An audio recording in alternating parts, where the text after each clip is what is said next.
Clearly सारे clear जो question है वो दिख रहा है और छोटा पिक नहीं आ रहा है। अगर ऑडिबल विजिबल क्लियर हो तो कंटिन्यू करते हैं, ठीक है।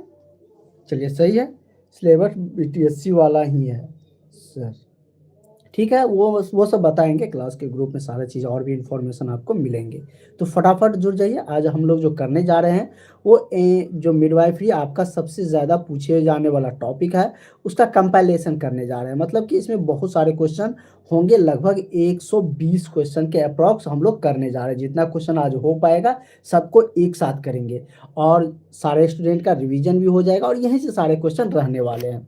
तो फटाफट बता दीजिए, अगर आप लोगों को क्लियर है तो इस क्वेश्चन का आंसर भी करना शुरू कर दीजिए। सारे स्टूडेंट जुड़ चुके हैं, रेनू, रिया, पूजा, उजाला, उसके बाद काजल वर्मा। चलिए सभी फटाफट इसका आंसर करिए। कह रहा है कि संबंध बनाने के बाद आप सबका रिवीजन भी होंगे, उसके बाद नया टॉपिक भी शुरू हो जाएगा। देखते हैं कौन कितना रिवीजन करके आए हैं। चलिए इसका आंसर करिए। सारे टॉपिक का एक साथ मतलब कि कंबाइंड क्लास होंगे, जिसमें कि सारा क्वेश्चन एक जगह टॉप 100 जो हम लोगों का टारगेट है सारे टॉपिक का करने का, उसमें हम लोग टॉप 100 क्वेश्चन करेंगे, ठीक है। जो आपके एग्जाम में डायरेक्ट क्वेश्चन मिलेंगे। अगर इस बार आपको रिजल्ट चाहिए तो आप क्लास से ज़रूर जुड़िएगा और क्लास होने के बाद ये PDF आपको मिल जाएंगे ग्रुप में। चलिए इस क्वेश्चन का आंसर करिए। कह रहा है कि संबंध बनाने के बाद डायफ्राम, आज तेजी से क्वेश्चन करेंगे इसलिए कि सारे क्वेश्चन को हमने करवाए भी है और एक जगह सबको एक साथ सारे क्वेश्चन को कर देते हैं एक सिंगल क्लास में। कह रहा है कि संबंध बनाने के बाद डायफ्राम गर्भ निरोधक उपकरण को कितने समय तक लगाकर रहने देना चाहिए। मतलब कि गर्भ निरोधक के लिए मतलब डायफ्राम जो उपकरण है उसको कितने समय तक लगे रहने देना चाहिए। 3 घंटे, 6 घंटे, 8 घंटे या 2 घंटे। तो अगर आंसर की हम बात करें तो रेणु का आंसर बी आ रहा है और रिकेश का भी बी आ रहा है। उसके बाद श्वेता भी जुड़े हैं, निशा का भी है, शांति। चलिए ठीक है, तो बी इसका बहुत बहुत सारे स्टूडेंट सही कर रहे हैं। 6 घंटा इसका सही आंसर हो जाएगा, ठीक है। तो और नेक्स्ट क्वेश्चन की तरफ बढ़ते हैं। इसके बारे में डिटेल्स में यहाँ पर दिया भी गया है, तो ज़्यादा चर्चा यहाँ पर लिखा हुआ है जिसको जानकारी चाहिए। संभोग के बाद यह सुनिश्चित करने के लिए कि शुक्राणु स्थिर हो गए हैं और अंडे को निषेचित करने से रोका गया है, तो ये इसके लिए डायफ्राम को कम से कम 6 घंटे तक लगा रहने देना चाहिए, ठीक है। ये बात यहाँ पर लिखा गया है। चलिए इस क्वेश्चन का आंसर करिए। इसका आंसर फटाफट करिए, फटाफट सबका आंसर आना चाहिए। कह रहा है कि गर्भवती न होने वाली गर्भाशय का अनियमित वजन कितना होता है। यदि कोई महिला गर्भवती नहीं हो रही है तो उसके गर्भाशय का वजन अप्रोक्सीमेटली कितना होते हैं। अनुमानित वजन के बारे में पूछा है, तो कितना होता है। इससे अगर हम बात करें तो जैसे कि अगर कोई महिला गर्भ धारण करते हैं तो गर्भाशय का कितना वजन होता है, इस पे भी रिलेटेड क्वेश्चन आएंगे। लेकिन वो तो लगभग सब जानते हैं कि 11 केजी के अप्रॉक्स में वजन बढ़ जाते हैं, लेकिन ये क्वेश्चन सारे स्टूडेंट नहीं जानते रहते हैं और ये क्वेश्चन आपके लिए बहुत ही इंपॉर्टेंट क्वेश्चन हो जाता है। तो इसका आंसर करिए फटाफट। अगर गर्भवती न होने वाली गर्भाशय के वजन की हम बात करें तो वो कितना होता है, तो 60 ग्राम होता है। और सबने आंसर किए भी है, जैसे कि अमृता, रेणु, निशा, रिकेश का आया है, उजाला का, ज्योति का भी ये है, शांति का, उसके बाद नेहा का, रिया का, सबका ये है। तो ये आप लोगों का बिल्कुल सही आंसर है। अगर कोई महिला गर्भवती नहीं हो रही है तो उसके गर्भाशय का जो अनुमानित वजन होंगे वो 60 ग्राम होंगे। कितना होंगे, 60 ग्राम। चलिए नेक्स्ट क्वेश्चन करते हैं। कह रहा है कि दुनिया भर में जो मातृ मृत्यु दर होती है MMR, दुनिया भर में मातृ मृत्यु दर का सबसे आम कारण, जो जनरल रीजन है, सबसे आम कारण क्या है। उच्च रक्तचाप के कारण होता है या संक्रमण के कारण होते हैं या प्रसूति के दौरान जो रक्त स्त्राव होते हैं उसके कारण होते हैं, या डी ऑप्शन भी देख लेते हैं हम लोग। डी ऑप्शन यहाँ पर दिया गया है, एक्लैम्प्सिया के कारण। तो क्या होगा, फटाफट आप लोग इसका आंसर करिए। दुनिया भर की बात कर रहा है कि दुनिया भर में मातृ मृत्यु दर का सबसे आम रीजन कौन सा है, कौन सा सबसे आम कारण है। ज्यादातर स्टूडेंट सी आंसर कर रहे हैं, प्रसूति के समय जो रक्त स्त्राव होते हैं वो बता रहे हैं। सी ऑप्शन की तरफ ज्यादातर स्टूडेंट जा रहे हैं। श्वेता, ज्योति, रेणु, शांति, रिकेश, पूजा कुमारी, रिया, सर्वेश, निशा, अमृता, सबका लगभग सी आ रहा है, सी बिल्कुल सही है। और आप लोगों का इससे ये पता चलता है कि आप लोग बहुत ही बेहतरीन तरीके से रिवीजन किए हैं, और रिवीजन किए हैं तो निश्चित ही आपका सिलेक्शन होगा। ठीक है, तो क्या होगा, तो आपका सिलेक्शन निश्चित ही होंगे। ठीक है, तो अगर आपने रिवीजन कर रखे हैं तो सिलेक्शन आपका ज़रूर होगा। इसी तरीके से सारे टॉपिक जो भी आपका सिलेबस डिफाइंड किया गया है, उस सारे सिलेबस का सारा क्वेश्चन करवाएंगे टॉपिक वाइज, और सबका एक साथ कंपाइलेशन क्लास भी मिलेगा। तो उससे ये पता चलेगा कि आप कितने मतलब कि सही कर रहे हैं। 100 क्वेश्चन करेंगे तो आप खुद काउंट करिएगा उसमें से आप कितना सही आंसर कर रहे हैं। ठीक है, 100 क्वेश्चन करवाएंगे, उसमें से आप देखिएगा कि आपका कितना सही हो रहा है। क्योंकि ये तो हमने एक बार करवा दिया है टॉपिक, मतलब कि अलग अलग क्लास 5-6 क्लास करवाकर, और एक साथ सबको मिल जाएगा तो बेहतरीन होंगे। रिवीजन करते समय जब नज़दीक आएंगे उस समय भी अभी भी अच्छा रहेगा। चलिए इस क्वेश्चन का आंसर करिए। कहा है कि कौन सा एक स्त्राव मतलब कि एंटेरियर पिट्यूटरी ग्लैंड का नहीं है। इसमें से कौन सा स्त्राव है जो एंटेरियर पिट्यूटरी ग्लैंड का नहीं है। इसमें सारा ऑप्शन इंग्लिश में ही रह गया, ओस्ट्रोजेन हो जाएगा। क्या हो जाएगा, ओस्ट्रोजेन। तो correct answer option number D हो जाएगा। ठीक है, इस क्वेश्चन का आंसर करिए। इसका आंसर तो सब कर सकते हैं, वो तो इंग्लिश में रह गया था। इसका आंसर लगभग सबका आना चाहिए, और उसका भी 4 का भी आंसर लगभग सारे स्टूडेंट सही किए हैं। डी ऑप्शन बहुत सारे स्टूडेंट का आया है, रेनू का आया है, और ज्योति का आया है, रिकेश का भी आया है। उसके बाद सर्वेश, नेहा, शांति सबका है। 5 का आ जाएगा, 5 का अमृता ए बता रहे हैं, रेनू का ए आ रहा है। क्वेश्चन है कि मां बनने वाली स्त्री को बताना चाहिए कि दूध का निम्न स्रोत है। इसमें से कौन सा है जो दूध का अच्छा स्रोत माना जाता है। ये अगर आप जॉब पे जाइएगा तो कोई स्त्री आएंगे जो गर्भधारण मतलब किए हुए हैं या होने वाले, तो उसको तो ये बताना पड़ेगा कि मतलब कि कौन से मतलब किस टाइप से आपको आहार लेना चाहिए ताकि दूध का मतलब कि स्रोत बढ़े, क्योंकि स्तनपान तो कराना है। बच्चे के जन्म देने के बाद तो स्तनपान कराना पड़ेगा महिला को, इसके लिए दूध तो चाहिए ना। तो उसमें आपको क्या सजेशन देना चाहिए, किस तरीके से उसको आहार लेना है, तो कैसे आहार में दूध का स्रोत माना जाता है। तो ये हमने बहुत पहले भी किए थे, और आप सब जैसे आंसर कर भी रहे हैं कि कैल्शियम युक्त चाहिए, किस तरीके का आहार चाहिए। तो एक गर्भवती महिला को दूध के लिए कैल्शियम युक्त आहार का मतलब कि सेवन करना चाहिए, और यही आपको बताना भी पड़ेगा। और सबने आंसर किए भी है, बहुत सारे स्टूडेंट का, रिया का, ज्योति का, रिकेश का, नेहा का, श्वेता का, सिंपू नाम है, सिंपू कुमारी, सर्वेश, निशा, संगीता, सबका लगभग ए आया। शांति भारती भी ए बताए, तो ये आपका बिल्कुल सही आंसर हो जाएगा। क्या हो जाएगा, तो कैल्शियम युक्त मतलब कि दूध हो, मतलब दूध के लिए कैल्शियम युक्त आहार की सजेशन देना चाहिए, बताना चाहिए। चलिए ज़्यादा समय न लेंगे क्योंकि क्वेश्चन हमें ज़्यादा करना है, 100 क्वेश्चन करना है। तो 100 क्वेश्चन करेंगे तो उसी अनुसार हमको क्वेश्चन ज़्यादा समय आपको देंगे नहीं आंसर करने के लिए।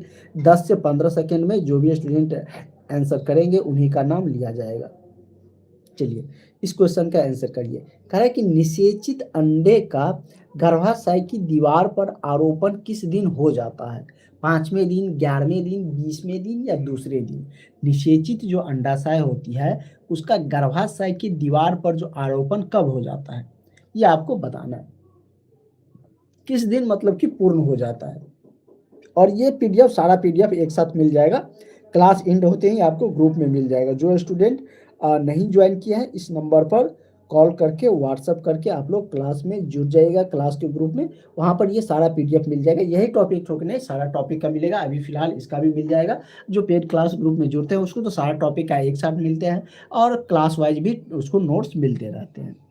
जैसे जैसे क्लास होते हैं वैसे वैसे नोट्स भी मिलते रहते हैं। तो जो स्टूडेंट नहीं जुड़े हैं, जिसको भी एएनएम में इस बार रिजल्ट चाहिए कि नहीं, हमें इस बार जो नौकरी की ज़रूरत है, हमें रिजल्ट लेना है इस बार एएनएम में, तो आप लोग पूरी तरीके से विश्वास करके क्लास में जुड़िए। अगर 10,709 एएनएम में रिजल्ट हुआ है सबका तो आपका भी होगा। तो कैमे दिन में ये पूर्ण रूप से आरोपित हो जाता है, मतलब जो निषेचित अंडे होते हैं वो कब आरोपित हो जाता है गर्भाशय की दीवार पर, तो ये आपका 11वें दिन। कब, तो 11वें दिन। और सबने आंसर किए भी है, बी आंसर लगभग सबका आया हुआ भी है। अगर हम देखें तो अमृता फर्स्ट ऑफ ऑल बताए थे, रेणु का आया है, नंदिनी, रिकेश, सिंपू, निशा, ज्योति, सबने लगभग भी बताया, संगीता, श्वेता, नेहा, संगीता फी क्या है सर? फी अभी 499 है, पूरा कोर्स का है। व्हाट्सएप पे कांटेक्ट कर लीजिएगा, 499 है पूरा कोर्स का फी है, जिसमें नोट्स, क्लास नोट्स सारा चीज़ मिलेंगे। चलिए, तो इसका आंसर क्या हो जाएगा? 11वें दिन में जो निषेचित अंडे होते हैं वो गर्भाशय की दीवार पर आरोपित हो जाता है। और कल से आपका नया टॉपिक शुरू हो जाएगा, ठीक है। मिडवाइफरी का सारा क्वेश्चन एक जगह कंपाइल करके करवा देते हैं। इससे पहले 5-6 क्लास हुए थे, वही सारे क्वेश्चन को एक जगह करवा दे रहे हैं। चलिए, इसका आंसर करिए। कह रहा है कि टर्म पर प्लेसेंटा का वजन लगभग कितना होता है? प्लेसेंटा के बारे में आगे भी क्वेश्चन आएगा। प्लेसेंटा के माध्यम से ही भ्रूण को क्या होता है, तो पोषक तत्व ये सब, ऑक्सीजन, पोषक तत्व ये सब पहुंच पाता है। प्लेसेंटा का अहम रोल होता है गर्भ में भ्रूण के मतलब कि बढ़ने के लिए, बेबी तक बनने के लिए। तो यहाँ पर पूछ रहा है कि टर्म पर प्लेसेंटा का वजन लगभग होता है 100 ग्राम, 300 ग्राम, 500 या 1000 ग्राम। तो कितना होता है? फटाफट आंसर करिए। आंसर की हम बात करें तो ज़्यादातर स्टूडेंट 500 ग्राम बता रहे हैं, सी बता रहे हैं। तो सी आप लोग का बिल्कुल सही आंसर है। पूजा, नेहा, रेणु, श्वेता, नंदिनी, उर्वेश, उजाला, निशा, सबका लगभग सी आंसर आ रहा है 500 ग्राम। 500 ग्राम बिल्कुल सही है आप लोग का आंसर। इस तरीके से अगर आप सारे टॉपिक का रिवीजन करते चलिएगा तो आपका सिलेक्शन निश्चित है। हम आपको नोट्स भी दे देते हैं, अगर नोट्स से रिवाइज करते हैं, एक दिन आपका रिवीजन क्लास जो कंबाइन होते हैं उसमें अगर आप ज़्यादा स्कोर करते हैं तो निश्चित ही आपका सिलेक्शन होगा। इससे पता चलता है कि आप रिवीजन कर रहे हैं, अपना समय दे रहे हैं। तो इससे आपका, इस पे भी, यहाँ पर भी उसी से रिलेटेड क्वेश्चन आ गया, पिछले क्वेश्चन था उसी से रिलेट करके है कि टर्म पर प्लेसेंटा का लगभग कितना भाग फ्यूटल ऑर्गन का होता है? 1/5वां, चौथा या 4/5वां भाग या 1/2 भाग? तो ये कितना होता है टर्म पर? तो इसका 4/5वां भाग होता है। कितना? 4/5वां भाग, ठीक है। तो करेक्ट आंसर क्या हो जाएगा? ऑप्शन नंबर सी हो जाएगा। बहुत सारे स्टूडेंट आंसर कर भी रहे हैं, इसमें तो किसी को दिक्कत नहीं होंगे। इसका आंसर तो सबका आना चाहिए। सी बहुत सारे स्टूडेंट आंसर किए भी है। अगर हम देखें तो 8 का बहुत सारे का बी और सी दोनों आ रहा है। अंजलि का शांति, अमृता, नेहा, सिंपू नाम है, उजाला, श्वेता, श्वेता का बी था, उजाला का सी था, प्रवेश का सी था, संगीता, प्रिया का भी सी था, नंदिनी का, ज्योति का भी सी। चलिए, इस क्वेश्चन का आंसर करिए। क्वेश्चन नंबर 9 पे आ गया। नेक्स्ट क्वेश्चन, अभी हमको बहुत क्वेश्चन करना है, 100 क्वेश्चन करना है। आप लोग एनर्जी के साथ 1 घंटा क्लास में जुड़िए, आपका मिडवाइफरी पूरी तरीके से क्लियर हो जाएगा, पूरा कमांड हो जाएगा मिडवाइफरी पे। और सबसे ज़्यादा पूछे जाने वाला टॉपिक यही है। अगर एएनएम के एग्जाम में सबसे ज़्यादा किसी टॉपिक से क्वेश्चन आते हैं तो यही टॉपिक से आते हैं। तो इस टॉपिक से बेहतरीन तरीके से आपको रिवीजन करते हुए चलना है और मेरे साथ जुड़े रहिएगा, निश्चित आपका सिलेक्शन होगा। सोनी कुमारी सी आंसर करें। चलिए सोनी, आप क्लास में जुड़े हैं क्या? आज आप ही जुड़े हैं क्या आज मॉर्निंग में? चलिए, पेड क्लास में इसका आंसर करिए। कह रहा है कि पहली तिमाही में गर्भपात का सबसे आम कारण क्या है? पहली तिमाही तो आप जानते हैं ना, ट्राइमेस्टर, जैसे कि 9 महीना का जो गर्भधारण होता है उसको 3 ट्राइमेस्टर में बांटा जाता है। पहला तिमाही, दूसरा तिमाही। पहला तिमाही मतलब कि 3 महीना का होता है, उसके बाद दूसरा तिमाही, उसके बाद तीसरा तिमाही। आज आएगा क्वेश्चन कि पहला तिमाही कब से कब, किस से किस सप्ताह तक होता है, ये भी आएगा। ठीक है सोनी जी, आपको क्लास में जोड़ भी दिए हैं, आप ही जुड़े होंगे तो आपको नोट्स सारा चीज़ तो मिला भी होगा। चलिए, तो यहाँ पर क्या पूछ रहा है कि पहली तिमाही में गर्भपात का सबसे आम कारण क्या है? आंसर करिए। पहला है हार्मोनल, और जो हार्मोनल होता है उसका असंतुलन होना, जैसे कि बहुत सारा हार्मोन निकलते हैं ना बॉडी में, गर्भ धारण करते हैं तो उस समय और भी बहुत सारा हार्मोन एक्टिव हो जाते हैं। उसके बाद है गर्भाशय ग्रीवा की अक्षमता, मतलब उसकी कैपेसिटी नहीं होना, गुणसूत्र की असमानताएं या मृत संक्रमण। तो क्या होगा? आंसर की हम बात करें तो ज़्यादातर स्टूडेंट सी बता रहे हैं। सर्वेश, अंजनी का है, श्वेता का सी है, उसके बाद सोनी कुमारी, ठीक है। चलिए, रेणु का भी सी है, और विकास का, अमृता का, सिंपू का सी है। सी बिल्कुल सही है। गुणसूत्र की क्रोमोजोम कह सकते हैं, इसकी असमानताएं के कारण ही पहली ही तिमाही में गर्भपात का सबसे आम कारण बनना है। मतलब कि सबसे आम जो रीजन है गर्भपात होने के पहली तिमाही में वो क्या है? तो गुणसूत्र की असमानताएं, तो इसलिए ऑप्शन नंबर सी आपका बिल्कुल सही हो जाएगा। और बहुत सारे स्टूडेंट सी आंसर किए भी हैं। सी बिल्कुल आपका सही आंसर था, सबने आंसर लगभग किया है। आज लास्ट तक क्लास में जुड़े रहिएगा, आपका मिडवाइफरी का सारा क्वेश्चन जो भी इम्पोर्टेंट क्वेश्चन है वो क्लियर हो जाएगा। मतलब समझिए कि आपके एग्जाम के लिए 15 से 20 नंबर तैयार हो रहे हैं। कितने? 15 से 20 नंबर बहुत मायने रखता है। इतना अंक एग्जाम के लिए एक टॉपिक से बहुत मायने रखता है। चलिए, कह रहे कि मानव विकास में भ्रूण अवधि किस से शुरुआत होती है और कब तक चलती है? मानव विकास में भ्रूण की जो अवधि है किससे शुरुआत होती है और कब तक चलती है? पहला है प्रथम सप्ताह से शुरुआत होती है और छठे सप्ताह तक चलती है। भ्रूण के विकास के बारे में पूछ रहा है। दूसरा है कि तीसरे सप्ताह से आठवें, तीसरा ऑप्शन है आपका छठे से 12वें सप्ताह। चौथा है 9वें से 16वें सप्ताह तक। तो ये कब से कब तक चलता है और कब से मतलब कि स्टार्ट होता है, कब जाकर एंड होता है, मतलब कि भ्रूण के बारे में पूछ रहा है। तो फटाफट आंसर करिए। जैसे कि आंसर बहुत सारे स्टूडेंट का आ रहा है, बी और सी आ रहा है, तो बी इसका सही आंसर हो जाएगा। कब से कब तक? तो तीसरे से 8वें सप्ताह तक। कब से कब तक? तो इसका तीसरे से 8वें सप्ताह तक, इसके मतलब कि शुरुआत तीसरे सप्ताह से होते हैं और अंत 8वें सप्ताह से होते हैं। उसके बाद दूसरा रूप ले लेते हैं, जिससे क्या फर्टिलाइजेशन की प्रक्रिया होती है। तो स्टार्टिंग में क्या होती है, जैसे कि मेल का स्पर्म आता है,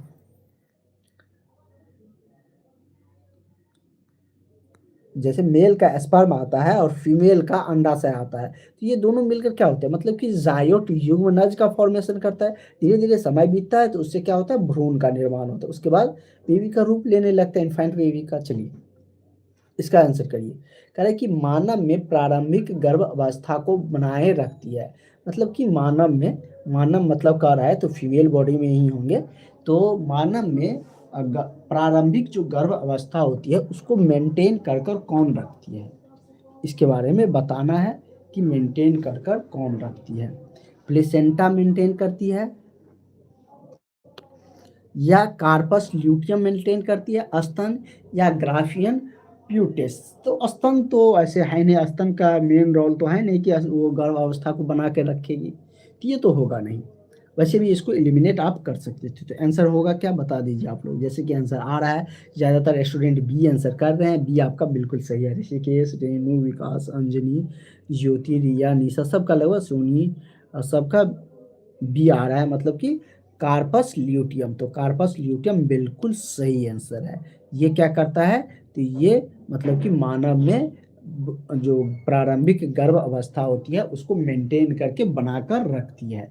तो इसलिए करेक्ट आंसर क्या हो जाएगा, ऑप्शन नंबर बी इसका सही आंसर हो जाएंगे।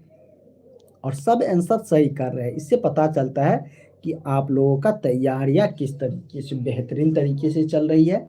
और इसी तरीके से बेहतरीन आपका तैयारियां चलते रहेंगे तो निश्चित आपका रिजल्ट होने वाला है इसमें भी। और बीटीएससी जो परमानेंट बहाली देने वाला है उसमें भी, बीटीएससी एएनएम में भी और ये संविदा एएनएम में भी। पहले तो संविदा एएनएम का रिजल्ट सारे कुछ होंगे। चलिए, इससे आपको कॉन्फिडेंस भी आएगा। अगर इसमें हो गया रिजल्ट तो आपको कॉन्फिडेंस आ जाएगा, बीटीएससी में भी हो जाएगा। इसका आंसर करिए। कह रहा है कि निम्न में से कौन सा मादा जननांग है? अंडाशय, ओवरी, क्लाइटोरिस, गर्भाशय, यूटेरस। तो क्या लग रहा है, दो तो आपको ऐसे ही देखने से लग रहा है कि क्या, कि ये मादा जननांग है।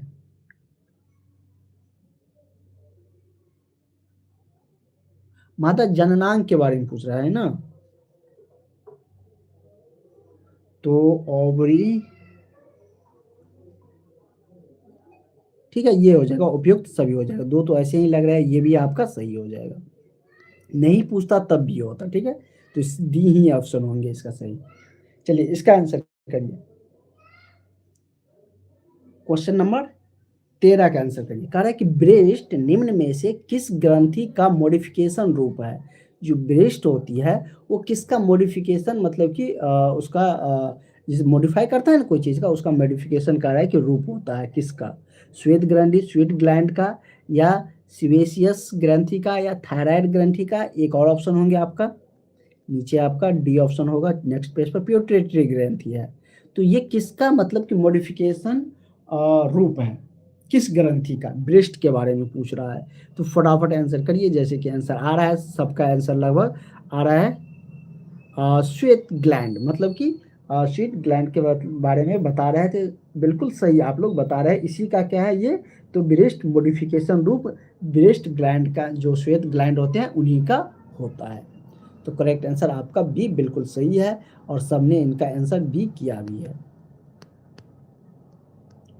चलिए, इसका भी आंसर तो सब कर देना चाहिए, इसमें तो ज़्यादा समय भी नहीं देना चाहिए। आप सब इसके इस टाइप से क्वेश्चन के लिए धुपारंगत हो गए हैं। डिटेल्स में इसको बताने की जरूरत नहीं है, बहुत बार बता चुके हैं। गर्भाशय का वह समय अवधि, जो टाइम पीरियड जिसे प्रथम तिमाही कहते हैं, जैसे कि अभी हम बताए थे कि 9 महीना का जो गर्भधारण होते हैं उसको 3 ट्राइमेस्टर में 3-3 महीना करके बांटते हैं। ये फर्स्ट ट्राइमेस्टर होता है, ये सेकेंड ट्राइमेस्टर, ये थर्ड ट्राइमेस्टर होता है। मतलब पहला तिमाही, दूसरा तिमाही और चौथा मतलब कि तीसरा तिमाही, मतलब कि अलग अलग तिमाही में अलग अलग चेंजेस देखने को मिलते हैं, इसीलिए 9 महीना को 3 तिमाही में बांटा गया है। तो प्रथम तिमाही को सप्ताह में पूछ रहा है, 3 महीना कितना सप्ताह होंगे, तो शुरुआती के 12 सप्ताह, क्या होगा, प्रथम से 12 सप्ताह होंगे ना। 12 सप्ताह में अगर आप 12 में 4, एक सप्ताह में 4, 4 एक महीना में 4 सप्ताह होता है ना, तो 4 से भाग देंगे 12 सप्ताह में, तो 3 महीना हो रहा है, तो क्या होंगे, ए आंसर हो जाएगा। और ये सारे स्टूडेंट बता रहे हैं, रेणु, विकास, निशा, पूजा, नंदिनी, रिया, ज्योति, सिंपा, अंजलि, सबका आंसर लगभग आ रहा है क्या, ए। तो क्या होंगे, तो गर्भ अवस्था की जो प्रथम तिमाही होती है वो 12 मतलब कि स्टार्टिंग से 12 सप्ताह होती है। और दूसरे तिमाही कब से कब होते हैं, इसको भी बता दीजिए। गर्भ अवस्था के दूसरे तिमाही कब से कब होती है, पहला तिमाही 1 से 12 सप्ताह तक होती है, तो दूसरा कब से होंगे, तो अगला मतलब कि 12 सप्ताह, मतलब क्या 13 से 18 तक जाएंगे, ये क्या हो जाएगा, तो आपका दूसरा तिमाही हो जाएगा। पहला तिमाही प्रथम से 12 सप्ताह तक, दूसरा तिमाही 13 से 28 सप्ताह तक, जो गर्भ अवस्था की 9 महीना की अवधि होती है, जिसको पहला, दूसरा और तीसरा ट्राइमेस्टर, 3 मतलब कि तिमाही के टर्म में उसको बांटा जाता है। पहला तिमाही 1 से 12 सप्ताह, दूसरा 13 से 28, तो बी इसका सही आंसर हो जाएगा। आंसर बहुत सारे स्टूडेंटों ने 15 का सी कैसे कर रहे हैं, सी थोड़ी ना होगा, रिशेष सी कैसे होंगे, अच्छा हाँ हाँ हाँ, ओ मैं मिस्टेक है, यहाँ पर बी है, यहाँ पर सी है, अच्छा चलिए ठीक है, कोई बात नहीं। मतलब कि ऊपर नीचा हो गया, ऑप्शन ऊपर नीचा हो गया। सप्ताह कब से कब, तो पहला तिमाही 1 से 12, दूसरा कब से होंगे, तो 13 से 28 सप्ताह इसका। और इसी तरीके से तीसरा कहाँ से हो जाएगा, तो पहला हुआ था 1 से 12 सप्ताह तक, पहला फर्स्ट ट्राइमेस्टर हुआ था ना, और दूसरा कहाँ से हुआ था, तो 13 से 28 सप्ताह तक सेकेंड ट्राइमेस्टर। तीसरा कहाँ से होंगे, तो 29 से 40 हो जाएगा, कब से कब तक, तो 29 से 40। तो पहला ऑप्शन क्या हो जाएगा, इस क्वेश्चन का सही आंसर हो जाएगा। तीनों एक जगह लिख भी दिए, तो सबने आंसर कर भी रहे हैं। 16 का आंसर सबका लगभग आ रहा है। ये हिमांशु राज भी ये बता रहे हैं, श्वेता का, अंजनी कुमारी का, ऋषिकेश का, पूजा का, रिया का, सोनिया परवीन अभी जुड़े हैं। चलिए सोनिया जी, आज लंबा क्लास होंगे। उसके बाद सोनी कुमारी का भी ये है, नंदिनी, नेहा, उसके बाद निशा कुमारी, निशा सी कैसे बता रहे हैं, 15, अच्छा 15 पे ही है अभी। उजाला, विकास, सबका है, तीनों ट्राइमेस्टर लिख दिए, अब तो किसी का गलती होगा नहीं। इसका बता दीजिए, उसी से रिलेटेड है, और बहुत ही अच्छा क्वेश्चन है, बहुत बार अभी तक एएनएम के एग्जाम में ये क्वेश्चन आ चुका है। आप लोग तो गलती नहीं करिएगा, इस टाइप से बहुत बार बता चुके हैं। जो नए, जिसके लिए नया रहता है वो गलतियां कर देते हैं, जैसे ही देखते हैं 9 महीना टिक करके आ जाता है। लेकिन क्या, मानव में गर्भ अवस्था की जो अवधि, सब जीव जंतु का अलग अलग गर्भ अवस्था होती है। जैसे बकरी का कम होता है, गाय का, भैंस का, हाथी का, सबका अलग अलग होता है। यहाँ पर मानव का पूछ रहा है, तो मानव का कितना होता है, अगर ऐसे हम बात करें कैलेंडर महीना में, तो 9 महीना 7 दिन होते हैं। उसके बाद दिन में 280, इसको कन्वर्ट करिएगा तो अप्रॉक्सीमेटली 290-80 दिन आएगा। और ल्यूनार महीने में क्या होंगे, तो 10 ल्यूनार महीना होता है। मतलब कि पीरियड को, समय को मापने के बहुत सारे तरीके होते हैं, जैसे कि हम लोग जॉर्जिया कैलेंडर और भी जो कैलेंडर यूज करते हैं, तो उसी तरीके से ल्यूनार महीना में 10 महीना, कैलेंडर महीना के हिसाब से 9 महीना और 280 दिन। तो तीनों आंसर इसका क्या हो जाएगा, तीनों ऑप्शन इसका सही हो जाएगा और सबने आंसर किया भी है। सोनिया जी सिर्फ बी कैसे होंगे, डी आंसर ना होगा,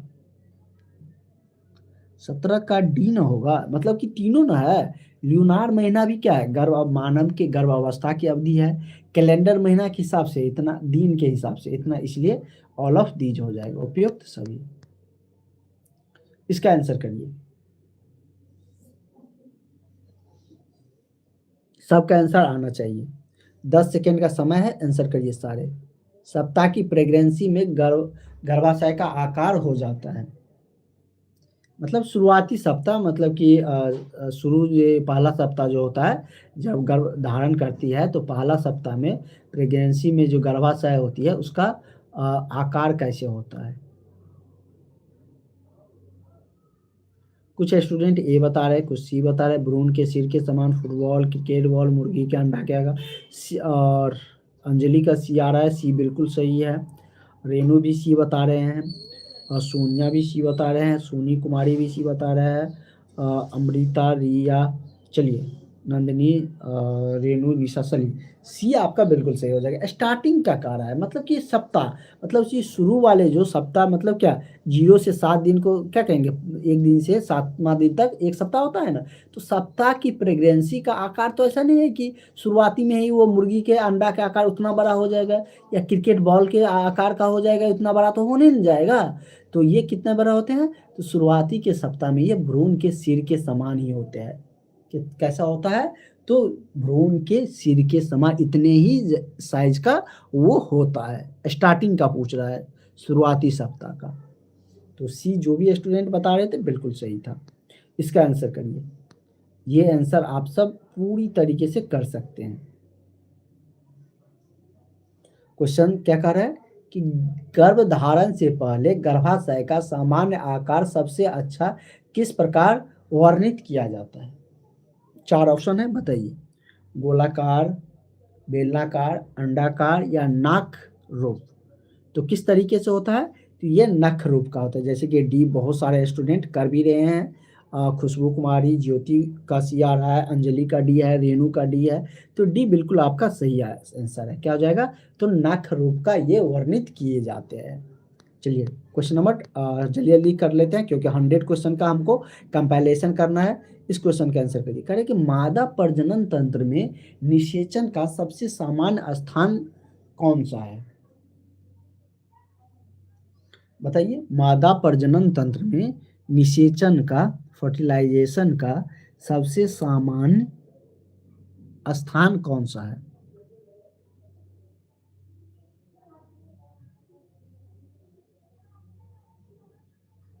चलिए, और आंसर की हम बात करें तो बहुत सारे स्टूडेंट सी आंसर कर रहे हैं, अंडवाहिनी का एम्प्यूला, और बिल्कुल सही आंसर कर रहे हैं। अगर मादा प्रजनन तंत्र की हम बात करें तो उसमें निषेचन का जो सबसे सामान्य स्थान होता है वो अंडवाहिनी का एम्प्यूला ही होता है। कौन होता है, अंडवाहिनियों का एम्प्यूला। तो सबका लगभग आंसर आ रहा है। ज्योति का सर आवाज नहीं आ रहा है, आवाज नहीं आ रहा है क्या, और किसी को आवाज का दिक्कत है, वॉल्यूम बढ़ा लीजिएगा। और उसके बाद सबका आंसर, अंजलि का सी आ रहा है, उसके बाद खुशबू का, हिमांशु का, सबका सही आंसर, मतलब कि लगभग आ रहा है, कम आ रहा है। चलिए ठीक है, चलिए इसका आंसर करिए। इसका आंसर तो सब कर सकते हैं। क्या है कि एड्स की रोकथाम में उपयोग गर्भ निरोधक है। कौन सा इसमें से, कल हमने आपको बताया भी थे कि अभी हाल ही फिलहाल में एड्स दिवस मनाया गया था, 1 दिसंबर को एड्स दिवस मनाए जाते हैं। तो उसको लेकर जो कि सीतामढ़ी के ही मेडिकल कॉलेज में एक स्लोगन, बहुत ही बढ़िया स्लोगन फेमस हुआ है कि अगर पति है आवारा तो कॉन्डम ही है सहारा। एड्स के लिए, बचाव के लिए वो नारे थे। तो चलिए, तो अब तक तो सबका आंसर आ जाना चाहिए, हमने उसको सारा क्लो ही बता दिए। नसबंदी से कैसे होंगे, मान के चलिए स्त्री का या पुरुष का नसबंदी करा दिया, अगर उसके बाद फिजिकल रिलेशनशिप करता है तो क्या एड्स होने के खतरा नहीं होंगे? होगा, बिल्कुल होगा। अच्छा, अच्छा ऑप्शन ऊपर-नीचे चलिए ठीक है। तो क्या होंगे कॉन्डम ठीक है, ठीक है, ठीक है। मतलब कि ऑप्शन में बी दिया गया है कॉन्डम हो जाएगा ठीक है, बिल्कुल सही है। कॉन्डम बी ऑप्शन सी के जगह पे बी आ गया है। कॉन्डम हो सकते हैं जो एड्स के लिए रोकथाम के लिए बिल्कुल उपयुक्त माना जाता है। नसबंदी से मतलब कि ये क्या कर सकते हैं, ये गर्भधारण को रोक सकता है, चाहे पुरुष नसबंदी हो, चाहे स्त्री का नसबंदी हो। इससे क्या होता है तो गर्भधारण रोक सकते हैं। कॉन्डम क्या कर सकता है तो एड्स को रोक सकता है। इसी को लेकर अभी स्लोगन आया था कि अगर पुरुष आवारा है तो उसके लिए कॉन्डम एकमात्र सहारा है। चलिए इसका आंसर करिए। पिट्यूटरी ग्लैंड स्थित होता है, ये भी कर सकते हैं। तो कहाँ पर होता है, ये तो कल ही करवाए थे। तो ये पिट्यूटरी ग्लैंड का कुछ-कुछ क्वेश्चन आगे पीछे देखने को मिल भी सकता है। तो इसका आंसर सबका लगभग आ जाना चाहिए। चलिए इसका आंसर आ जाना चाहिए, सबका आंसर आना चाहिए। मस्तिष्क पर डी बता रहे हैं ज़्यादातर स्टूडेंट, डी बता रहे हैं। चिंटा कुमारी, चिंटा नाम है आपका क्या? सोनिया भी, रेनू, उजाला सबका लगभग डी आ रहा है। मतलब कि पिट्यूटरी ग्लैंड कहाँ होते हैं तो मस्तिष्क पर। तो बिल्कुल सही था, कहाँ पर होते हैं मस्तिष्क पर। तो करेक्ट आंसर क्या हो जाएगा? ऑप्शन नंबर आपका डी बिल्कुल सही आंसर हो जाएगा। इसका बता दीजिए एबर्सियो प्लेसेंटा का अर्थ क्या है? एबर्सियो प्लेसेंटा, प्लेसेंटा बहुत सारे टाइप्स होते हैं। तो यहाँ पर पूछ रहा है एबर्सियो प्लेसेंटा के बारे में। इसका अर्थ क्या है? अपरा का निम्न गर्भाशयी दीवार पर आरोपण होना, या भ्रूणीय झिल्ली, या सामान्य अपरा, या समय से पहले अपरा का पृथक्करण हो जाना। तो एबर्सियो प्लेसेंटा का अर्थ क्या है? आंसर की हम बात करें तो 22 का आंसर खुशबू का डी आ रहा है, प्रिया का डी है, चिंटू का डी है, पूजा का डी है, नंदिनी का, रिया का, नीलम का, नेहा का, सुशांक का भी है, श्वेता का, सब लगभग डी बता रहे हैं। डी बिल्कुल सही है। मतलब कि अगर हम बात करें एबर्सियो प्लेसेंटा का अर्थ ही होता है कि समय से पहले अगर अपरा का पृथक्करण हो जाता है। पृथक्करण मतलब होता है अलग हो जाना, पृथक्करण मतलब अलग हो जाना। तो उसी को हम लोग क्या कहते हैं? एबर्सियो प्लेसेंटा कहते हैं। प्लेसेंटा का गर्भाशय में बहुत अहम रोल है। वो बहुत सारे मतलब कि भ्रूण तक पहुँचाने की बहुत सारी चीज़ जैसे कि आहार हो गया, ऑक्सीजन, ये सब पहुँचाने का कार्य करता है। और उसका क्लास नोट्स विथ फिगर के साथ हमने क्लास के ग्रुप में डाल रखे हैं। जिसको नहीं मिला है वो व्हाट्सअप कर दीजिएगा। इसका आंसर करिए। कह रहे हैं अम्बिलिकल कार्ड की लंबाई कितनी होती है? तो ये भी कल हुआ था क्वेश्चन। अम्बिलिकल कार्ड की सामान्य लंबाई कितनी होती है? फटाफट बता दीजिए। तो कितना होता है 50 सेंटीमीटर। और 50 सेंटीमीटर सब आंसर कर भी रहे हैं। सबका आंसर लगभग सी आ भी रहा है। तो कल ही हुआ है तो जो स्टूडेंट लगातार क्लास कर रहे हैं, पेड क्लास में जुड़े हैं, तो उसके लिए तो सब आसानी है। और आप लोग चेक करते जाइए कि आपका 100 क्वेश्चन में से आज कितना सही हो रहा है।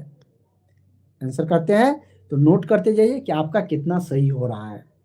और जिसको कम सही हो रहा है उसको नोट्स मिला हुआ है, रिवीजन पर ध्यान दीजिए।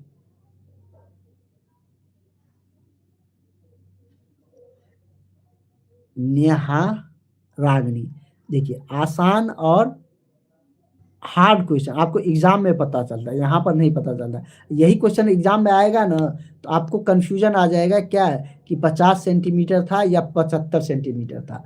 तो आपको वहाँ पर पता चलता है कि आसान तो कितना हार्ड तो बहुत ज़्यादा पूछेगा नहीं, किस तरीके से क्वेश्चन पूछेगा। अगर आपको नहीं आ रहा है तो हार्ड लगेगा, आ रहा है तो एग्जाम का प्रेशर होता है। एक हो रहता है कि मतलब जो सारे क्वेश्चन करवाया जा रहा है वो एएनएम एग्जाम में पूछा ही गया है। सारा क्वेश्चन एएनएम एग्जाम में आया हुआ है, ऐसा नहीं कि कोई क्वेश्चन करवाया जा रहा है। चलिए इसका आंसर करिए। कह रहे कि निषेचन के लिए शुक्राणु का जीवन काल कितना देर रहता है? जो स्पर्म होता है निषेचन के लिए शुक्राणु का जो जीवन काल है वो कितने देर रहता है? 30 घंटे का, 96, 80 या 48 घंटे का? तो आंसर की हम बात करें तो 48 घंटे ज़्यादातर बता रहे हैं। नेहा, रागिनी, निशा, पिंकी, रेनू, सबका, अंजलि, सबका आंसर लगभग डी आ रहा है, मतलब कि 48 घंटे। तो डी आपका ऑप्शन के अनुसार बिल्कुल सही आप लोग बता रहे हैं, ठीक है। डी ऑप्शन होंगे 48 घंटा। कितना हो जाएगा? 48 घंटा हो जाएगा। मतलब कि निषेचन के लिए शुक्राणु का ये इतना देर का होता है। तो इसमें मतलब कि जान रहता है, ये मतलब कि एक्टिव मोड में एक्टिव रहते हैं। इसका करिए भ्रूण का तंत्रिका तंत्र, जो तंत्रिका तंत्र जैसे हमारा मस्तिष्क भी है ना, तो वो तंत्रिका तंत्र से ही मिलकर बना है। उसी तरीके से बोल रहा है। और भ्रूण जो हमारे मस्तिष्क का तंत्रिका है, उसका डिवीजन नहीं होता है। बाकी जो तंत्रिका तंत्र होता है, उसका डिवीजन हो जाने पे मृत्यु नहीं होती, लेकिन ज्यों ही मस्तिष्क वाले तंत्रिका तंत्र का डिवीजन होता है, अलग होता है, तो जैसे चोट लगने पर उसका फ्रैक्चर या टूटेगा, तो इसलिए मस्तिष्क में चोट लगने पर तुरंत आदमी की मृत्यु हो जाती है। यहाँ पर क्या पूछ रहा है कि भ्रूण की तंत्रिका तंत्र बना रहता है किससे? एक्टोडर्म, एंडोडर्म या मीजोडर्म। ये है उसके बाद नेहा का भी बी है, रिकेश का, अमृता का, रेणु का, निशा का, रागिनी का, सबका लगभग। श्वेता, क्या श्वेता पीछे है अभी? चलिए, तो बी आप लोग जो बता रहे हैं बिल्कुल सही आंसर बता रहे हैं। एक्टोडर्म, एक्टोडर्म जो होती है वो भ्रूण का तंत्रिका तंत्र से बनता है। ठीक है, भ्रूण का जो तंत्रिका तंत्र है वो एक्टोडर्म से ही मिलकर बनते हैं। किससे? तो एक्टोडर्म से मिलकर बनते हैं। तो बिल्कुल आप लोग सही आंसर बता रहे थे।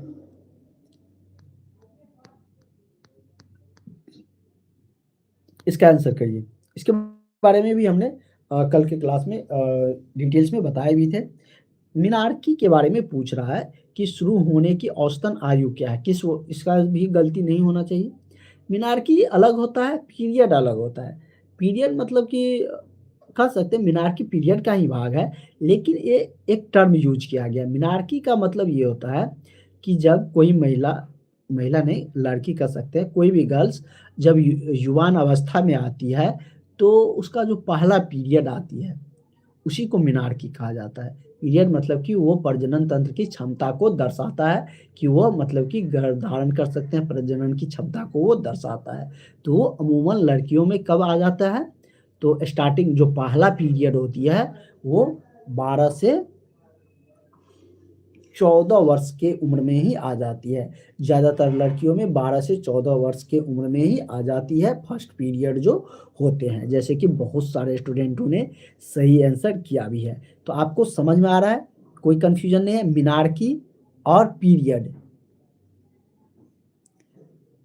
पीरियड और मीनार्की दोनों में अंतर पता चल रहा है। पीरियड हर महीना आता है, और वही पीरियड जो पहली बार आता है किसी लड़की को, तो उसी को मीनार्की कहा जाता है। सबको पहली बार आया होगा कभी न कभी, तो ये इस उम्र में जनरली आता है, तो उसी को क्या कहा जाता है? मीनार्की कहा जाता है। तो अब किसी को कंफ्यूजन नहीं होगा मीनार्की और पीरियड को समझने में। तो ऑप्शन नंबर ए इसका सही आंसर था। इसका आंसर करिए। इसका भी आंसर आप लोग आसानी से कर सकते हैं, कारण कि गर्भ अवस्था में अपरा और भ्रूण के वजन का अनुपात पूछ रहा है कितना होता है। फटाफट बताइए, ज़्यादा क्वेश्चन हम लोग को करना है, तो कितना होता है? तो ये 1.6 होता है ना, 1.6 होता है। कितना अनुपात? 1.6 अनुपात होता है। चलिए इस क्वेश्चन का आंसर करिए। अच्छा, नेक्स्ट पीडीएफ में, अब हम लोगों को नेक्स्ट पीडीएफ से करना पड़ेगा, तो आप लोग 10 सेकेंड वेट करिए। नेक्स्ट पीडीएफ ओपन करते हैं, वहाँ से आप लोग, अब आप लोगों का नेक्स्ट जो क्वेश्चन है वो नेक्स्ट पीडीएफ में है।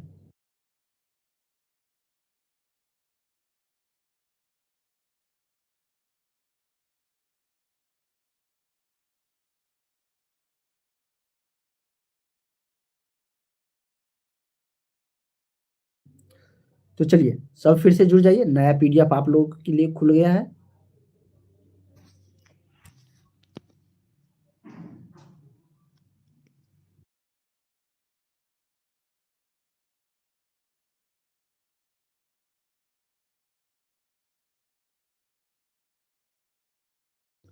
तो चलिए, आ रहा है, सबको दिख रहा है? क्वेश्चन आ गया होगा सबका, यहाँ से होगा ये ना।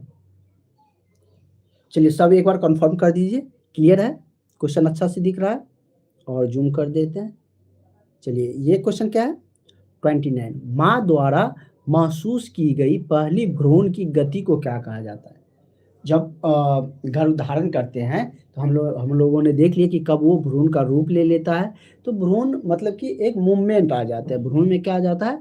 तो मूवमेंट आ जाता है, वो गति करने लगता है। तो वही पूछ रहा है कि उसका मूवमेंट जो गति है वो कब, मतलब कि उसको कहते क्या है, बिजली कहते हैं या त्वरित करना कहते हैं, सगाई या मत पत्र, तो क्या कहा जाता है? अगर माँ पहली बार महसूस करता है भ्रूण की गति को तो उसको क्या कहा जाता है? तो जैसे कि सबका आंसर बी आ रहा है, नंदनी का, रेणु का, निशा का, प्रिया का, सोनी का, ममता का, पूजा का, चिंटू का, चिंटा का भी है, उसके बाद नेहा का भी बी है, सबका लगभग बी आ रहा है, सोनिया जी भी बी बता रहे, ममता का भी बी है।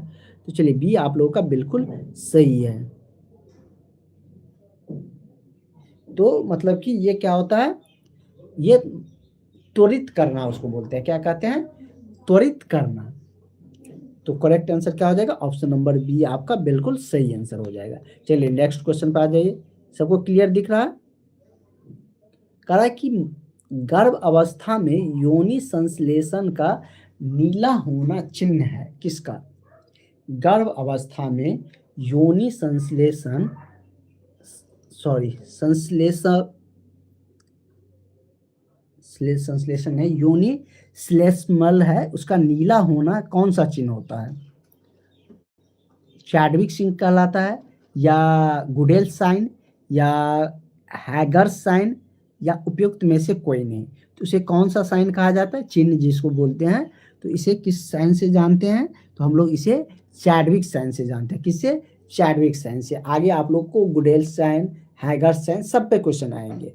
नेक्स्ट क्वेश्चन आप लोगों को उस पर देखने को मिलेंगे। और सारे स्टूडेंट ए आंसर किए भी है। विकास का, रेणु का ए है, निशा का, रेणु का, पूजा का, चिंटा का, अंजलि का, नंदिनी का,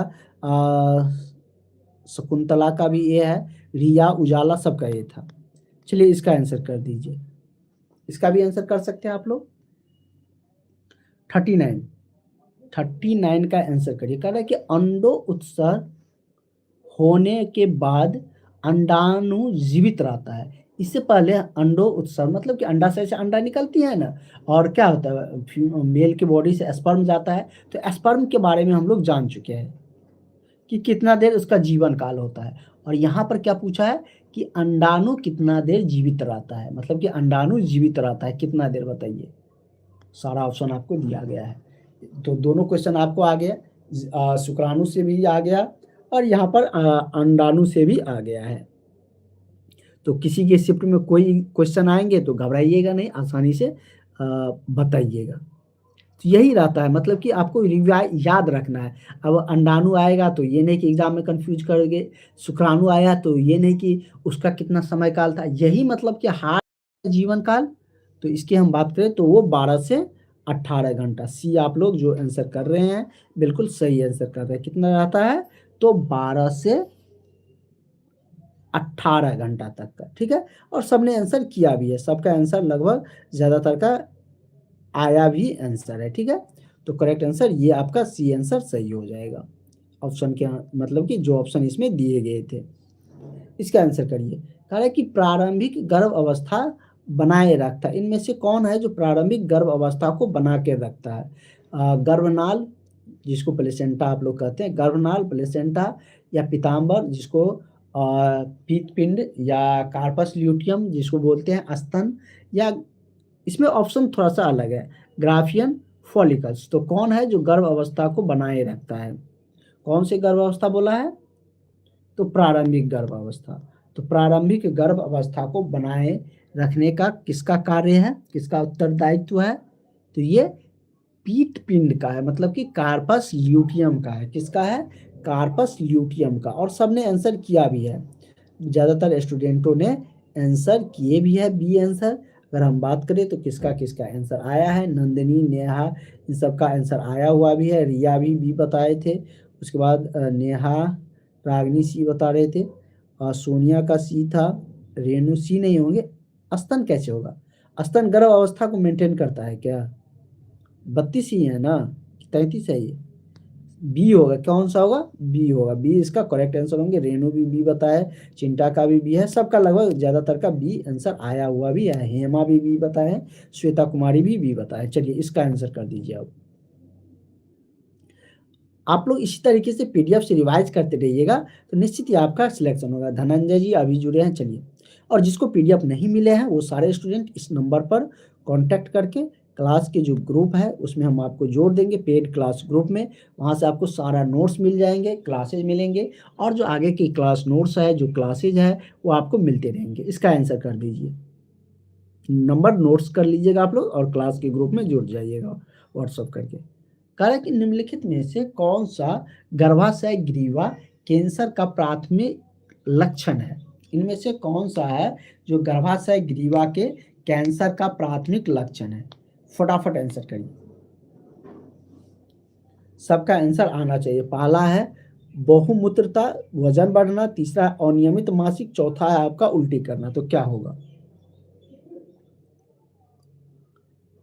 अगर हम बात करें गर्भाशय ग्रीवा कैंसर का प्राथमिक जो लक्षण है वो क्या है, तो अनियमित तरीके से मासिक धर्म। क्या होगा? अनियमित मासिक धर्म।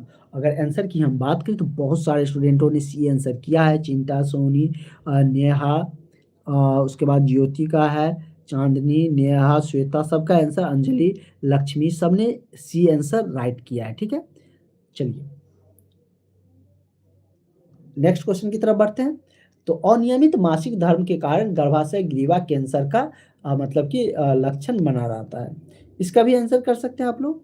कह रहे कि गर्भनाल जो प्लेसेंटा होती है, हमने बताए थे ना स्टार्टिंग में, जहाँ पर प्लेसेंटा से रिलेटेड क्वेश्चन आया था तो वहाँ पे हमने जिक्र किए थे कि प्लेसेंटा ऑक्सीजन मतलब कि जो हमारा गर्भाशय में जो बेबी रहते हैं उसको पहुंचाने का कार्य करता है, पोषक तत्व पहुंचाने का कार्य करता है, भ्रूण तक पहुंचाने का, यही ना कार्य करता है। तो वही प्लेसेंटा गर्भनाल में जो रक्त वाहिकाएं होती है, जो रक्त को पहुंचाने का कार्य करता है, उसमें होता है क्या, दो वेन या दो आर्टरी होती है जिसको धमनी और शिरा कहते हैं। चलिए, तो क्या है, दो धमनी या दो शिरा, दो शिरा या एक धमनी, एक धमनी एक शिरा, दो धमनी या एक शिरा? तो बताइए, गर्भनाल में जो प्लेसेंटा होती है उसमें रक्त वाहिका होती है, क्या कितना होता है, दोनों की सहायता से मतलब कि रक्त पहुंचता है। एक मतलब कि प्यूरिफाई रक्त को ले जाता है, एक रक्त को ले जाता है प्यूरिफाई करने के लिए। तो कितने इसमें क्या होती है? क्या बिहार पुष्पांजलि कुमारी, बिहार क्या मतलब बिहार एएनएम का उसी का क्लास हो रहा है ना? तो आंसर की हम बात करें तो सब बता रहे हैं दो धमनी एक सिरा। डी ऑप्शन बहुत सारे स्टूडेंट बता रहे हैं और बिल्कुल सही आंसर है आपका, दो धमनी और एक सिरा। क्लास के ग्रुप में एग्जाम अभी क्लास हो रहा है ना, क्लास के ग्रुप में एग्जाम के रिगार्डिंग सारी इन्फॉर्मेशन मिलती है, तो क्लास के ग्रुप में जुड़ जाइएगा, वहां पर सारी इन्फॉर्मेशन मिलेंगे आपको। बीटीएससी एएनएम सारे एग्जाम की जानकारी मिलते हैं। चलिए, कितना होता है गर्भनाल में जो रक्त वाहिका होती है वो दो धमनी और एक शिरा होती है। जिसको इसकी हम बात करें तो इस क्वेश्चन का आंसर करिए। फर्टिलाइजेशन निषेचन होता है कहाँ पर होता है? Fallopian tube. और फ्लोपियन ट्यूब में होता है तो कहाँ, ऊपर पूरे वाले हिस्सा में या निचली वाले हिस्सा में? इस पे भी क्वेश्चन आया था कल के क्लास में।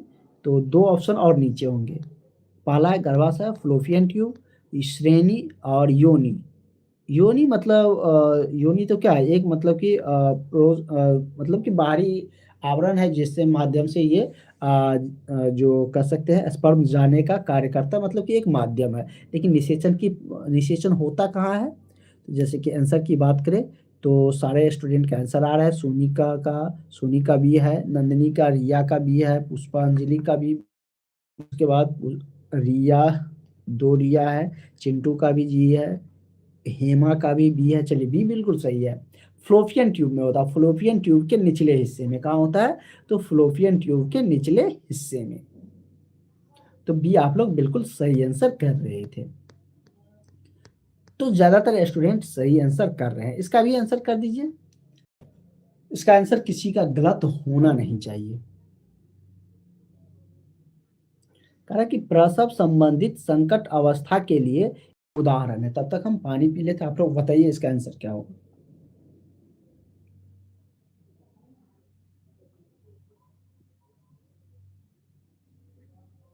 तो क्या होगा? पहला ऑप्शन आपका है गर्भाशय का सूजन, प्रातः वमन, गर्भाशय का फट जाना, या गर्भाशय में एमीनिया। तो प्रसव संबंधित संकट अवस्था का उदाहरण इसमें से कौन होगा? संकट तो जानते हैं ना आप लोग, क्या हुआ? जैसे बहुत सारे स्टूडेंट सी आंसर कर रहे हैं। निशा, विकास, प्रवेश, नेहा, श्वेता का सी आ रहा है, अमृता का सी, अंजलि का सी है, रेणु का सी है, नेहा कुमारी अभी 35 पे ही है। तो सी आप लोगों का बिल्कुल सही आंसर है। कहाँ होता है, मतलब कि क्या इसका कारण है? तो प्रसव संबंधित जो संकट अवस्था का उदाहरण है वो है क्या? गर्भाशय का फट जाना। ये संकट ही नहीं हुआ प्रसव के लिए, ये तो संकट ही हुआ, गर्भाशय का फट जाना। तो करेक्ट आंसर क्या हो जाएगा? ऑप्शन नंबर सी हो जाएगा। वैसे भी आप क्वेश्चन पढ़ कर भी आंसर कर सकते थे आसानी से। इसका आंसर करिए। मासिक धर्म के साथ ज्यादा दर्द होता है, मतलब कि मासिक धर्म के साथ ज्यादा दर्द है क्या? मिनीपॉज या मिनोरेजिया या एमेनेरिया या डिस्मेनोरिया? तो क्या होता है मासिक धर्म के साथ ज्यादा दर्द है क्या चीज में? बताइए, फटाफट आंसर करिए।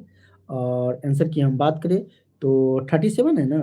37 का आंसर रेणु जी डी बता रहे हैं, पुष्पांजलि का डी आ रहा है, लक्ष्मी डी बता रहे हैं, सोनिया जी भी डी बताए थे, और भी सारे स्टूडेंट डी बताए थे, पुष्पांजलि भी बताए थे, उसके बाद और भी बहुत सारे स्टूडेंट बता रहे हैं डी। डी बिल्कुल आपका सही आंसर है, ठीक है। तो गुड इवनिंग, खुशबू अभी जुड़े हैं, चलिए ठीक है। प्रवेश भी, सोनिया परवीन भी डी बता रहे हैं। तो चलिए डी आपका बिल्कुल सही है। काजल वर्मा भी डी बता रहे हैं। डिस्मिनोरिया, डिस्मिनोरिया में ज्यादा दर्द मतलब मासिक धर्म के साथ होता है। तो करेक्ट आंसर क्या हो जाएगा? ऑप्शन नंबर डी हो जाएगा, और डी आप सबका बिल्कुल सही था। Khushboo Kumari good evening. Good evening काजल, ये क्या लिख रहे हो? अच्छा, आप पहचानते हो काजल को? चलिए इसका आंसर करिए। सिफिलिस का कीटाणु। हाँ, आप लोग जैसे क्लास होता है ना, जो आपका फ्रेंड होंगे जो एएनएम का तैयारी कर रहे हैं, आप लोग के पास ग्रुप भी होंगे, तो उसमें इस क्लास को जरूर शेयर कर दीजिएगा, ठीक है, ताकि उसे भी बेनिफिट मिल सके और भी स्टूडेंट क्लास में जुड़ भी सके। तो जरूर आप लोग उसको सेंड कर दीजिएगा, क्योंकि इसमें मिडवाइफरी का ज़्यादातर क्वेश्चन हो करवा रहे हैं। तो सिफिलिस का कीटाणु क्या है? ई कोलाई, दूसरा ऑप्शन है ट्रोपोनीमा पैलिडियम पैलिडम, या तीसरा ऑप्शन है माइकोबैक्टीरियम, चौथा है विब्रियो। तो क्या हो जाएगा? तो आंसर की हम बात करें तो ज़्यादातर स्टूडेंट बी बता रहे हैं मतलब कि ट्रोपोनीमा पैलिडियम। तो बिल्कुल सही आप लोग आंसर बता रहे हैं, बी आप लोगों का सही आंसर होंगे। तो चिंटू, काजल वर्मा, पुष्पा, अंजलि, रेणु, रिया, उसके बाद सोनी, सबका आंसर लगभग आ रहा है, ठीक है। बी बिल्कुल सही था आप लोगों का आंसर। इसका भी आंसर कर दीजिए। FHS, fetal heart sound. क्या होता है? Fetal heart sound.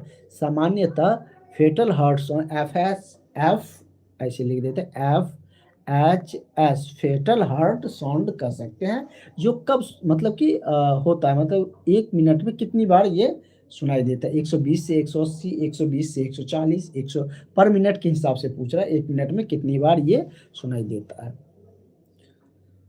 तो 39 का भी सबका आंसर लगभग बी आ रहा है। अमृता का, रेणु का, प्रवेश, अंजलि, रीना, पुष्पा, विकास, सबका लगभग बी आ रहा है। 140, 120 से 140 तक बता रहे हैं पर मिनट में। तो ये बिल्कुल सही है आपका, ठीक है। इतना के जो एवरेज में ये मतलब कि ये फेटल हार्ट साउंड सुनाई देते हैं। तो करेक्ट आंसर क्या हो जाएगा? ऑप्शन नंबर आपका बी हो जाएगा। चिंटा, चिंटू कुमारी, चिंटा नहीं चिंटू, ओके ठीक है।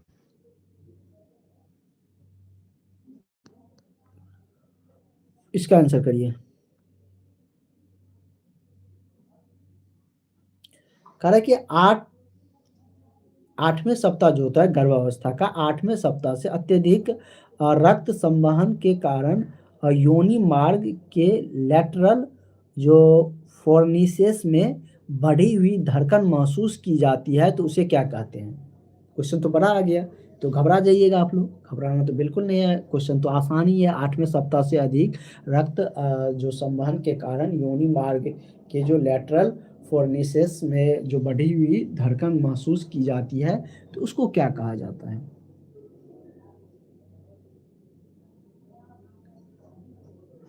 ओसिएंडर चिन्ह, गुडैल चिन्ह या सैक्वियर चिन्ह या हाइगर चिन्ह, तो क्या कहा जाता है उसको? तो उसे क्या कहते हैं? तो उसे हम लोग ओसिएंडर चिन्ह कहते हैं। क्या कहते हैं? ओसिएंडर चिन्ह। तो करेक्ट आंसर क्या हो जाएगा? ऑप्शन नंबर ए हो जाएगा।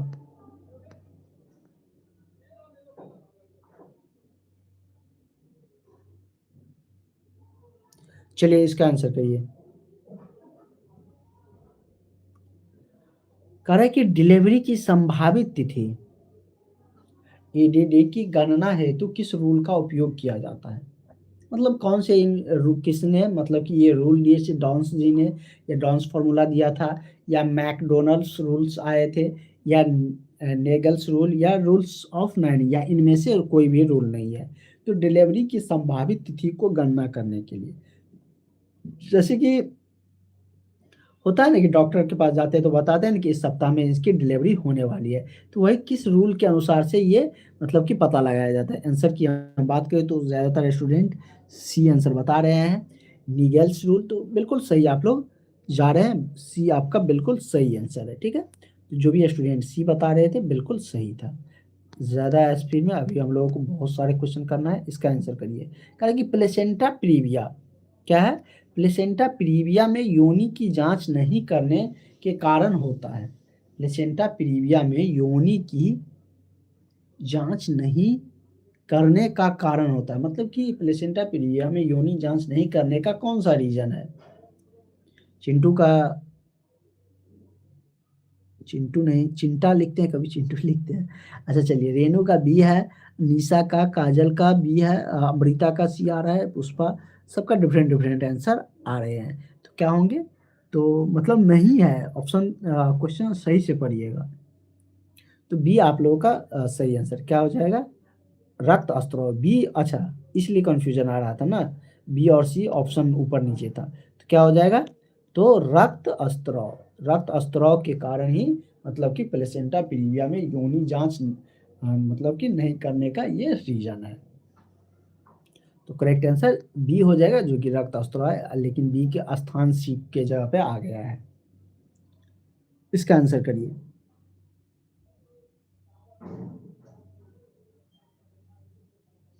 काजल वर्मा को सब जानते हैं, सबका सीनियर हो आप क्या काजल जी? चलिए इसका आंसर कर दीजिए।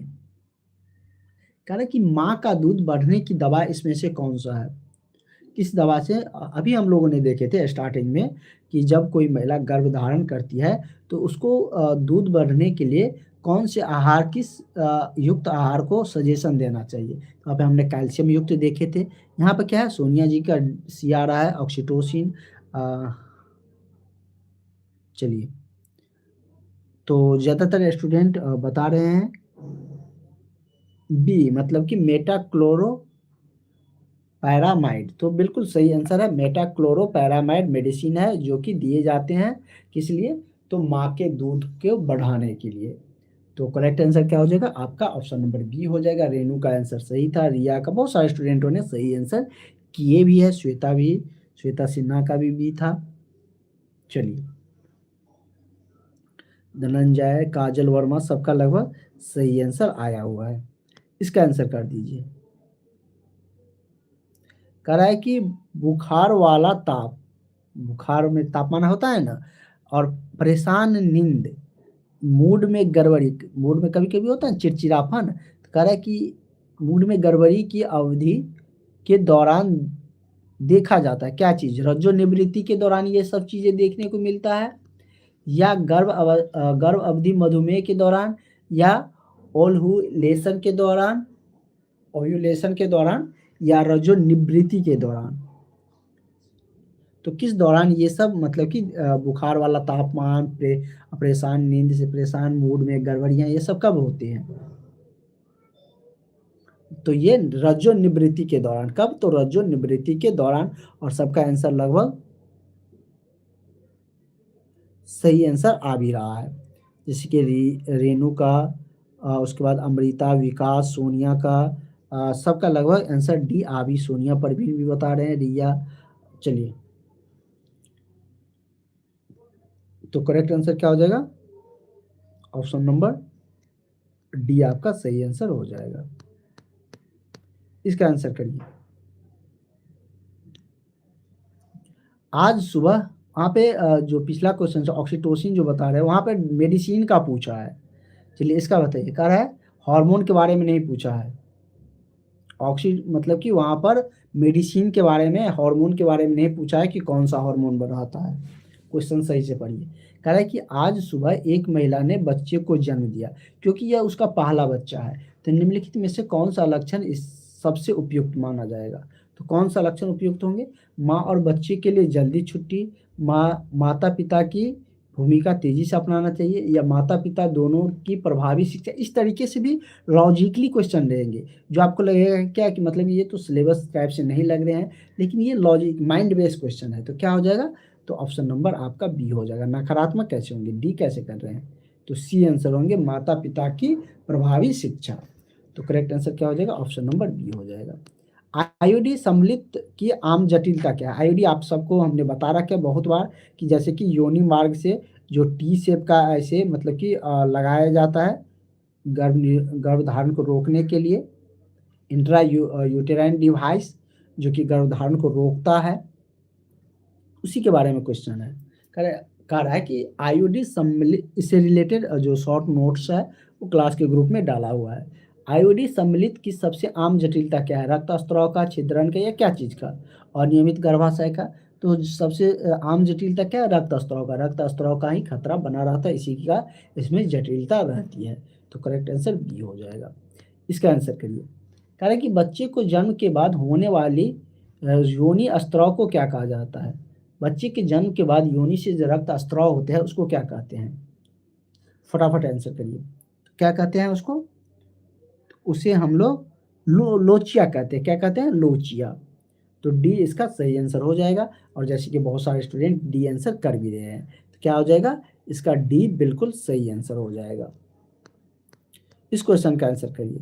गर्भाशय ग्रीवा के कैंसर की प्राथमिक विशेषता क्या है? गर्भाशय ग्रीवा में जो कैंसर होती है उसकी प्राथमिक विशेषता क्या है? पहला है पॉलीयूरिया, दूसरा अनियमित मासिक धर्म, इस तरीके से सिर दर्द, एनोरेक्सिया। तो क्या होगा?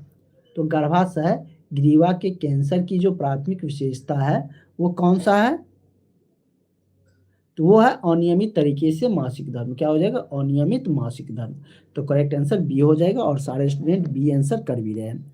इसका आंसर करिए। कह रहे हैं कि प्रसव पीड़ा में अपरा अपरा प्लेसेंटा का पृथक्करण या निष्कासन निम्नलिखित में से किसके अंतर्गत आता है? चौथा चरण में, तीसरा, पहला, या दूसरा चरण में? किस चरण में ये आता है?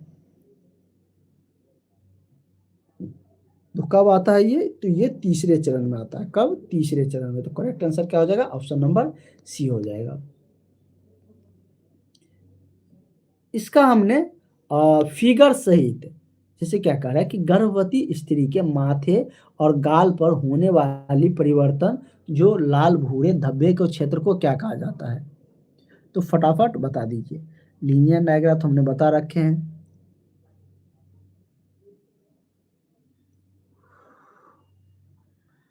तो आज 50 क्वेश्चन ही हो पाया। बाकी का जो 50 क्वेश्चन है हमने टारगेट किए थे कि 1 आवर में 100 क्वेश्चन कर लेंगे, लेकिन सबका आंसर देखते हुए, सबका नाम लेते हुए, क्योंकि अगर नाम लेते हैं तो आप लोगों को ज़्यादा कॉन्फिडेंस आता है, तो इस वजह से ज़्यादा क्वेश्चन नहीं हो पाया। इस क्वेश्चन का आप लोग आंसर कर दीजिएगा। क्या होगा कमेंट में बता दीजिएगा। चैट तो डिलीट हो जाएगा, कमेंट में बता दीजिएगा। और फिर जब इसका नेक्स्ट क्लास होंगे जो इसका कंपाइलेशन वाला, तो उसमें पार्ट 1 पार्ट 2 करके दे देंगे, इसमें 2 पार्ट में कवर हो जाएगा।